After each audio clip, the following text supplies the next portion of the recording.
На времето тук беше ептен народ. Имаше по 27 екипи, по 30 екипи. От тия 30 имаше и от Берово, и от Каменица, и от всекъде. Со тие што стигале, кој така најви оставил впечаток? Која екип? Таковата беше Тработивище. Тработивище и Разловца.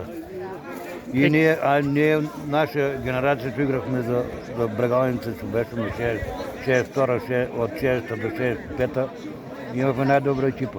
Така, често играте во финале. Играхме на времето и турнир мал футбол дочко се правеше, тогава беше най-добро. Една според бе овој соборен ден за жителите.